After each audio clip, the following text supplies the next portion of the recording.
Oui, bonjour. Je vais essayer de prendre la parole aujourd'hui par rapport aux événements qui se passent en Pila. Au nom de quoi je vais prendre la parole. Mon discours aujourd'hui fera suite plutôt au mouvement que j'avais créé, c'est-à-dire l'association que j'avais créée, le collectif 4 mars 2012. Et ce mouvement avait pour objectif principal de venir en aide aux populations de Pila. Et dès la création de ce mouvement, je me rappelle, pas que je me rappelle, les chaînes de télévision, c'est-à-dire France 1, TF1, TF3, étaient venues à la maison m'interviewer au sujet de ce qui se passait en Pila. Donc aujourd'hui, de la même façon qu'ils étaient venus, il suffit que je les appelle pour dire, ben, écoutez, j'ai encore un problème sur Pila, je vais être interviewé pour que les informations soient diffusées dans tout le monde. Mais ce n'est pas le cas aujourd'hui. Donc, le message encore d'aujourd'hui, j'explicite, c'est un appel. C'est-à-dire un appel, je lance un appel aux institutions de la République. Je dis bien aux institutions de la République en tant que personne morale.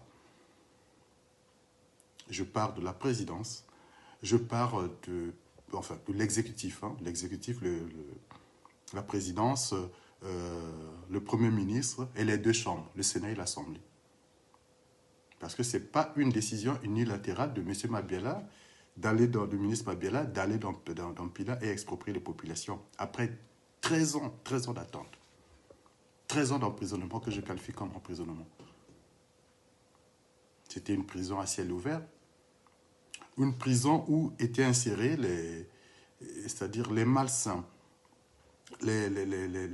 tout ce qui était fait pour que les gens deviennent violents.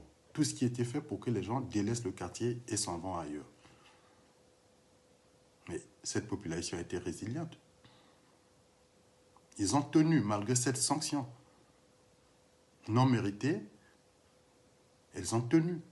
Malgré que d'autres sont partis, sont morts, mais ils sont restés, ils attendaient, ils avaient confiance, ils avaient fait allégeance à la proposition, c'est-à-dire que le gouvernement de la place, à l'époque, avait dit on va construire vos maisons, on va réhabiliter vos maisons, on va construire vos maisons. Ben, tous les concepts qui ont été utilisés, les paradigmes, voilà, tout ce qui a été dit, ils avaient fait confiance.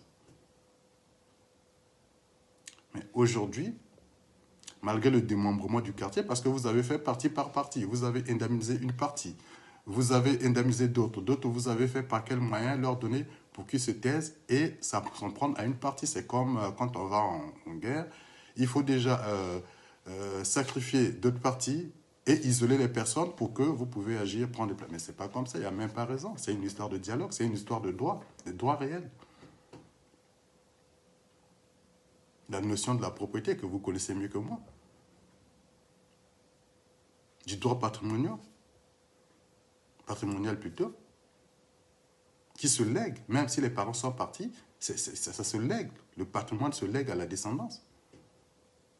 Ils ont le droit de défendre. Vous avez le droit de les écouter et négocier quel est le montant qui leur est dû. Même avant de donner les exproprier. Mais il y a déjà même lieu de faire une proposition pour qu'ils restent sur place. Mais pourquoi même pas au lieu de les envoyer en Gamakoso sur les états érosifs de terrain actuellement, mais pourquoi pas les envoyer même dans Pila et de la place, dans le centre-ville de la place. Comme on avait construit le cimetière de centre-ville spécial, oui, on va les mettre. Ben oui, de la même façon qu'on doit trouver les solutions pour reloger la population de Pila. Les sommes que vous avez proposées, 60 millions, que vaut 60 millions aujourd'hui? Mais déjà, rendons-nous compte, depuis 2012, aujourd'hui, il y a des propriétés qui n'ont perçu que 1 million, 1 million seulement, 1500 euros, 1 million. Mais pour certains, ça représente quoi? Pour vous, ça représente quoi? C'est des sommes, des petits cadeaux qu'on donne aux enfants ici, vous donnez à vos enfants pour aller dans les restaurants. J'ai vu, je suis témoin. J'ai vu des gens donner 3 000 euros comme ça. Prends, va manger. Donc cette expropriation aujourd'hui doit être bien dirigée, bien orientée, mais pas sous la violence, pas sous les intimidations. Donc, Moi, je vais reprendre un peu les choses de ma façon, c'est-à-dire en tant qu'habitant de Pila. Je vois aujourd'hui des maisons qui se construisent. Ceux qui ont occupé, par exemple, le bord du fleuve Congo. Du fleuve Congo plutôt. Mais il y a des maisons que vous avez érigées. Vous avez demandé à qui? On a demandé à qui? Moi, j'ai vu, c'est-à-dire depuis par exemple, le FNACOM, partant de le FNACOM, du centre-ville, là où commençait le centre-ville, jusqu'à Pila, jusqu'à Yoro là-bas. Au nom de l'histoire, je peux dire quelle était notre place à l'époque. Jamais dans la construction de Pila, on avait demandé à exproprier les populations. Et je pense qu'à l'époque de Ngwabi, il venait même auprès de la population, c'est-à-dire il contactait Ngotala. Et je me rappelle encore du maire de l'époque, M. Opandé Gilbert. On apprivoisait la population qu'il y aura une voie, il y aura par exemple l'extension de la voie ferrée jusqu'à Pila, de la gare jusqu'à Pila. Ça a été négocié avec la population. La construction de Chapona, ça a été négocié avec la population. La construction du digue de Pila, ça a été négocié avec la population. Le seul endroit où on avait exproprié la population, c'est l'extension de la voie ferrée, parce que les populations qui étaient sur la voie, ils n'avaient pas le choix. Et même si on leur laissait de l'espace, ça ne suffisait pas. On leur avait proposé des terrains dans Pila même. Nombre le savent encore.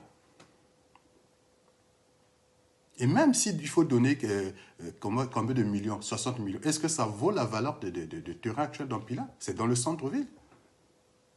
Moi, je me rappelle quand on construisait, c'est-à-dire quand dans le développement de Pila, c'était des pauvres, des parents pauvres ils avaient contribué énormément. À quel prix? Je me rappelle quand l'extension de l'eau potable, c'est-à-dire la canalisation de l'eau potable, mais c'est nos parents qui avaient contribué. C'est eux qui, chaque foyer, avaient donné 5 000 francs. Vous savez ce que ça représentera, 5 000 francs à l'époque, dans les années 70? Et les pylônes d'électricité, l'avènement de l'électricité, mais c'est les parents qui ont contribué. Ils ont creusé. Nous, quand on revenait de l'école, à midi, mais les premières pioches que j'avais vues à Pila, c'était pour creuser pour l'accès à l'eau potable. Donc aujourd'hui, même s'il faut exproprier la population pour des besoins d'intérêt général et qu'on veut développer la ville, mais il y a moyen de reloger la population dans Pila même, Ngamakoso, où c'est cassé. Donc les gens vous donnent 60 millions, mais vous connaissez déjà la psychologie du pauvre. Ils vont s'acheter un petit terrain, juste un abri, mais ça sera reblast, ça sera statu quo. C'est les mêmes personnes qui vont se retrouver dans la rue après 2 pluies. Mais il y a de la place, hein. Il y a de la place. Si M. Mabiala, on va commencer à faire déjà, vous êtes ministre de l'espace, ou bien je ne sais plus comment, mais on va déjà commencer à recenser les places libres dans Brazzaville pour reloger cette population. Par exemple, là où il y a le terrain de l'Étoile du Congo, là, c'est une place, hein. Il y a de la place là. Le terrain de l'Étoile du Congo, là, on peut déjà proposer à des populations que vous avez demandé de déguerpiller, de leur dire qu'on va vous reloger, on va vous donner un espace où vous allez construire. Avec 100 000 euros, vous allez plus 100 000 euros, 150 000 euros, vous n'allez plus avoir besoin de construire, de creuser la terre. Il y a déjà le terrain est viabilisé. Ça, c'est possible.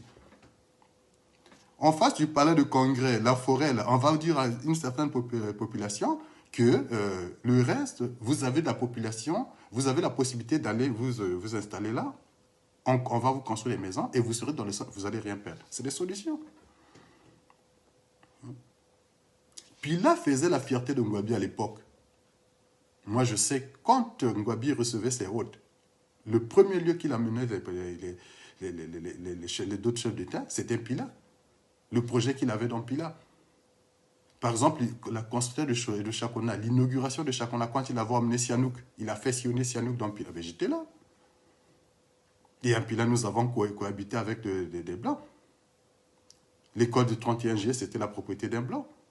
Mais Iboko Cible, là où je vois aujourd'hui, c'est devenu une propriété privée. Mais c'est là où nous, on allait se faire soigner. Donc, tout ce qui était construit, tout ce qui était construit à l'époque à Pila, comme zone industrielle, mais ça servait au bien de la population de Pila. Moi, aujourd'hui, c'est des propriétés privées. Et nous, donc, nous, aujourd'hui, c'est nous qu'on va demander d'aller habiter à Ngamakoso. Et vous allez venir habiter là. Donc, c'est comme ça, c'est l'équation est simple. Bassendi, ba pauvre, ba sauvage, bo kende kuna, biso